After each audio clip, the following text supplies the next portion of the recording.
Greetings everybody, it's Rob here from the Sage Tower, and we're here with another Pathfinder 2nd Edition video.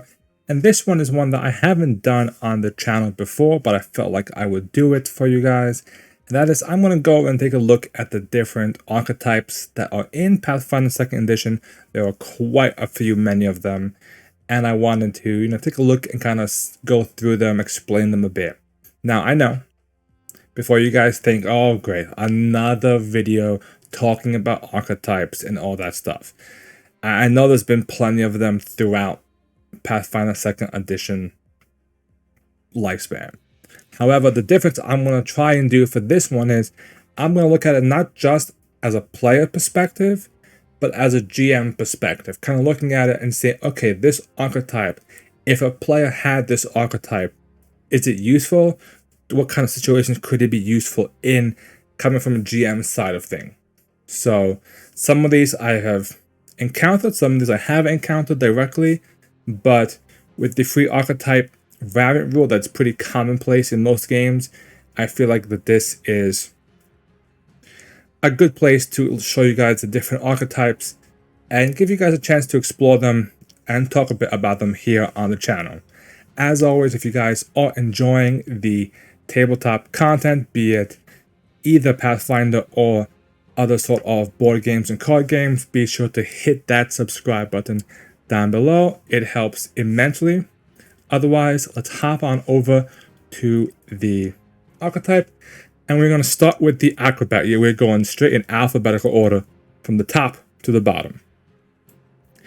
Now, the Acrobat one is obviously one that really makes you acrobatic. It's kind of in the name. As always, you have to start with the Feat 2 dedication, the one to actually give you the dedication for it. Basically, it makes you an expert in acrobatics, becomes master, and it kind of gives you a bonus to tumble through. So the tumble through action, and actually it masters over here, is an actual useful ability if you are really trained in acrobatic. Being able to tumble through to either get, like if you're being pinned or cornered by an enemy, is really useful. Also can put you in a position that could help get you behind and then have an ally come and flank. It's happened quite a few times, as well as there's a few other feats that this one goes off of. So this gives you the ability, and basically when you critical, this kind of doesn't, in most cases, I don't think the space is difficult terrain rarely ever matters. I find a lot of times people who have this kind of dedication usually has quite a lot of speed anyway, so the extra 5 feet isn't much of a big deal. Unless maybe it's a bigger enemy. Contortionist, level 4 feet. You gain the quick squeeze skill feat, and if you're a master, you can squeeze at full speed. When you successfully escape, the creature you escape from is flat-footed against the next attack you make against it before the end of your next turn. Alright, so I'm going to start this one off very simply. This part, in my opinion, in like the 3-4 years I've played Pathfinder 2nd Edition, I don't believe I've ever actually used squeezing rules for anything. I think it's very situational. Like, frankly, I don't know what situation it would be that you actually have to roll proper squeeze rolls.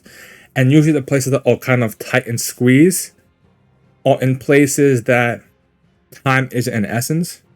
Like if you have to squeeze through a tight hallway, usually there's not enemies attacking you, so it doesn't matter how fast or slow you're going through with that. So that part's kind of strange.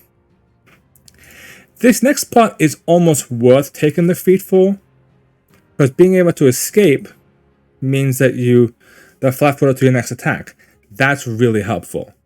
Again, the issue is you have to be grabbed a lot to actually escape something. So depending on what enemies you may be up against, and some enemies like may want to grab you or like swallow you whole, that kind of stuff. So depending on the situation, I maybe wouldn't take this until you kind of knew what you were up against generally as a campaign. Dodge away. Dodge away is actually not a bad one.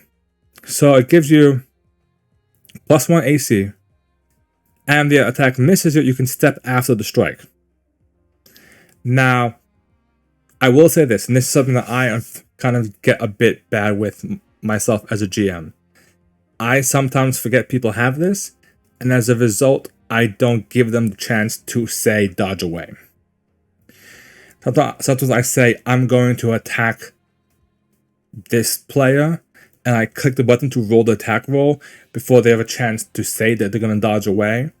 And as a result, then they see, okay, well, didn't make sense for them to dodge away. I would have missed anyway.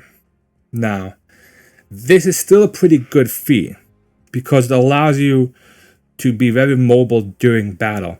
Being able to move 5 or 10 feet off your turn to get into that flanking position, to get into that position to help your other player in the front line is really helpful. So it doesn't have to be next to them, doesn't have to be a specific way, it doesn't even have to miss by one. So this one is definitely one that if you don't have many reactions for your character, like as a build, I would definitely say this is a good one to have. Graceful Leaper. So Graceful Leaper allows you to do acrobatics instead of athletics to making jumps. I mean, this one to me personally as a GM, I think is a flavor thing. Obviously, it doesn't really impact me. Like I can't control when a player wants to jump. But I have had some players that like to do different jump stunts and different, jumping across places or jumping up onto a place to chase after an enemy. And they do, and at this point it gets to the point where usually if they're doing the jump checks, their stats are really high for it. If you're playing like a super crazy dex build with no strength, then maybe it might be worth it. But otherwise, there might be easier ways to chase down an enemy besides Graceful Leaper. Tumbling Strike. Now this one is important because this one gives you an ability. You can actually attack.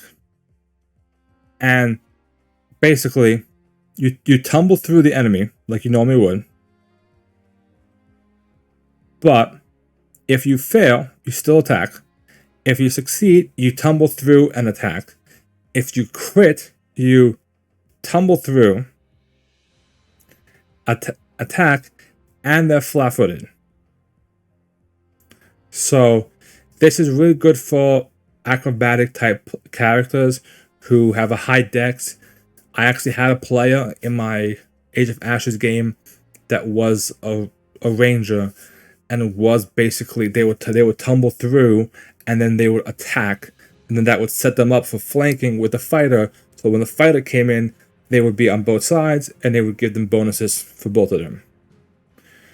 Keep in mind, it's very important to note with Tumbling Strike that it is a flourish move. So if you have other abilities that are flourishes, keep in mind you can't do that and then do like a twin takedown. I think is a flourish. Stuff like that. Be careful of what moves are and aren't flourishes.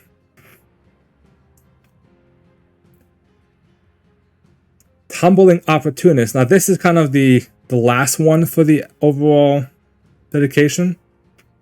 And this one lets you either tumble through or Tumbling Strike. And basically as long as you move through them, you successfully get a chance to trip them. Now this really is probably the capstone of this kind of dedication. Because you can tumble through, you can attack, and you can trip them at the same time. Now, I believe that the trip would be after the attack, so the trip would suffer multiple attack penalty. But you still use your acrobatics, probably at level 10 at least, it's very high. So there's a chance you can drop and you could trip somebody. And yes, I have had that same player who had Tumbling Strike. You better believe they had Tumbling Opportunist. And it's not fun as a GM side of things, I will tell you that. When you have an enemy, when you have a player who jumps through, strikes, trips your character, the fighter comes in, attacks them, and then especially if you have like a ranger and stuff who I think you could potentially get as a feat attack of opportunity and stuff like that, to where if your enemy wants to stand back up from being tripped, they provoke from anybody who has attack of opportunity as a reaction. So that's why like dodge away isn't really as crucial if you have like an attack of opportunity instead, for instance. And the next thing you know, you've done one attack on the strike, one chance at the trip, and then potentially 2 attack of opportunity, all from this kind of feat and everything else. So that's really where the acrobatic dedication really shines, in being mobile and being able to just trip and tumble enemies. You're really setting up enemies for hopefully another melee character. So if you have that like fighter, that barbarian, that champion, someone who's in the front line with a big weapon who can do some damage, and you're giving them that +2 bonus, that's really where it shines, in my opinion. Now, this one, even though it seemed like it's a kind of a very generic, basic dedication, is actually pretty strong. It's simple. It's one of the first ones. It's in the advanced player's guide. But overall, this is a really solid and really strong dedication. If you're playing a dex build character, I probably recommend at least looking at this, seeing if this is one of them on the list. There could be other better ones that fit what you're trying to do. Otherwise, I say go for this one if you don't have anything else. Especially if you're doing free archetype, giving you the ability to tumble around and catch enemies off guard. I will say, before I wrap this up, one careful thing with your tumbling stuff as a player, to watch your positioning. Because if you tumble through and now you're suddenly in the middle of a bunch of enemies who can just close in on you, that may be not good for you. You'll probably end up tumbling back through if you survive, but just be careful of putting yourself in bad positions where the enemies in the back line can just go, I could either go for the person down there or for the one right here in front of me. So keep that in mind if you are a player. So with that, how many of you watching this have played with the Acrobat dedication? Do you guys think it's a fun dedication to actually use? Let me know down in the comments below, and I hope you guys have enjoyed this Pathfinder 2nd edition archetype video. Thank you guys.